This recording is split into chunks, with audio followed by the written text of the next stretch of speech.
Bienvenido a Tres Punticos. Con la perseverancia se salvará. Pero hay situaciones donde es tan difícil perseverar. Todos en algún momento hemos experimentado situaciones que nos superan de una forma tan grande que perseverar parece imposible. ¿Qué hacer cuando perseverar se hace difícil? Llegamos al 33º domingo del tiempo ordinario, que es un preámbulo del final del año litúrgico que celebraremos en 8 días.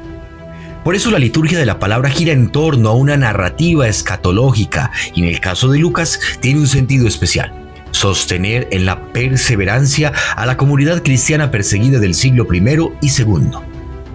En ese sentido, la liturgia de este domingo nos brinda algunas luces que pueden iluminar esos momentos donde perseverar se hace difícil, ejemplificando todo a través de los signos que Jesús propone en el Evangelio. Primer puntico: persecuciones. Previo a los signos del fin de los tiempos, Jesús aclara que todos los que confiesan su nombre sufrirán persecuciones. Esto no solo obedece a la persecución histórica que ocurrió a finales del siglo I y se extendió hasta el siglo III contra todos los cristianos. Si bien Lucas se transforma en una voz de esperanza para los primeros cristianos perseguidos, es un tema que trasciende el espacio-tiempo de la primitiva cristiandad y se desliza hasta nuestro hoy eclesial. Todos experimentamos persecución, quizás no violentamente, aunque hay lugares donde sí es así, pero hay muchos otros tipos de persecución que se configuran por profesar nuestra fe. Quiero detenerme en la persecución social y familiar que se desata sobre todo en aquellos que libran la batalla espiritual para ser mejores. Mantener la voluntad contra un pecado dominante requiere, además de la gracia divina y el esfuerzo personal, el apoyo de un ambiente social y familiar que contribuya a ese trabajo. Pero, ¿qué pasa cuando ese ambiente es hostil? Cuando afloran expresiones como "no eres capaz", "tú no cambias", "genio y figura hasta la sepultura", "árbol que nace torcido jamás su tronco endereza", o peor, expresiones como "no te preocupes, Dios te hizo así". Eso no es otra cosa que persecución, un movimiento que aniquila tu deseo de ser mejor. Entonces, ¿cómo responder? Jesús da la clave en el Evangelio. La sabiduría del Espíritu Santo y su fuerza harán su obra si nosotros mostramos una voluntad firme, como la de aquellos cristianos, esos perseguidos del primer siglo. Entonces, cuando sientas que tu fe es perseguida, que en el ambiente donde habitas, trabajas o estudias es difícil perseverar en la fe y en la gracia, recuerda pedir la asistencia del Espíritu Santo. Él pondrá en ti las palabras y las acciones que te ayudarán a perseverar. Segundo puntico: guerra. Se alzará pueblo contra pueblo. Es una expresión trágica, pero no nueva. Las guerras siempre han existido, no son algo nuevo.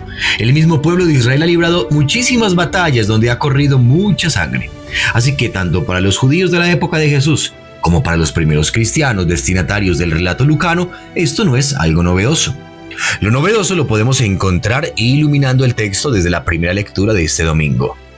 La primera lectura presenta la llegada del día del Señor como un horno, que será capaz de consumir a los orgullosos y malhechores, pero que también iluminará como un sol de justicia a los que temen al Señor. Concatenemos pues ambos relatos con la lectura espiritual que estamos realizando. La diferencia entre la persecución y la guerra es que la primera es una amenaza individual, mientras que la segunda afecta algo más colectivo. Entonces, también existen situaciones donde, como familia, como equipo de trabajo, como vecindario, como vereda, es difícil perseverar. ¿Cuántas veces has sentido que la oración que haces por ese familiar que está desviado no resulta? ¿O por ese vecino que desea perjudicarte? ¿O por aquel que quiere destruir tu vida familiar económica? Dios sí responde a estas guerras. Y la respuesta a esas situaciones es donde perseverar en la calma y la paz se hace tan difícil. La respuesta está en la profecía de Malaquías a la que hemos hecho referencia. Ten paciencia, Dios hará justicia por los que le temen. No busques tu propia justicia, no caigas en la tentación de la violencia, la aversión o el odio. Ama, sí, ama y siempre. Dios hará su justicia. Tercer puntico: desastres. Finalmente, un signo más es el de los desastres naturales, y este difiere de los demás en que en ellos no hay acción de voluntad, es decir, tanto la persecución como la guerra requieren la voluntad de alguien que desee perseguir o hacer el mal al otro, mientras que los desastres son hechos fortuitos que ni siquiera corresponden a la voluntad de Dios. ¿Cómo nos atrevemos a decir ante un desastre que esa era la voluntad de Dios? ¿Cuándo se ha complacido Dios en la muerte y el sufrimiento de sus hijos? ¿Qué tipo de Dios se imaginan aquellos que piensan que crea para después matar? La reflexión teológica y científica nos ha mostrado que la naturaleza se rige por unas leyes propias, que se mueve por fuerzas físicas y químicas, que en situaciones específicas provocan ciertos fenómenos que son irresistibles y a los cuales no existe por ahora manera diferente a la de aguantarlos. Si te imaginas a un Dios que causa tornados, maremotos, inundaciones o derrumbes por gusto, este es el momento de purificar tu visión divina. Más bien imagina un Dios que te repite las palabras del Evangelio de hoy. No tengas pánico. Es necesario que todo esto ocurra. Y que agrega, ni un solo cabello de tu cabeza perecerá. No en el sentido de que tú o los tuyos nunca perecerán mortalmente, sino en que serás salvado. El problema está en que nosotros pensamos que la salvación es la evitación de la muerte, cuando ella es parte de la existencia humana. La salvación es en alma y cuerpo, y ello se da en la eternidad. Por eso la promesa de Jesús en el Evangelio no es que ninguno morirá, sino que los que perseveren se salvarán. Ante la incertidumbre de estos sucesos que a veces nos desaniman y nos superan, Jesús sostiene nuestra perseverancia a través de la confianza. Es la forma en que nos pide mantenernos junto a Él.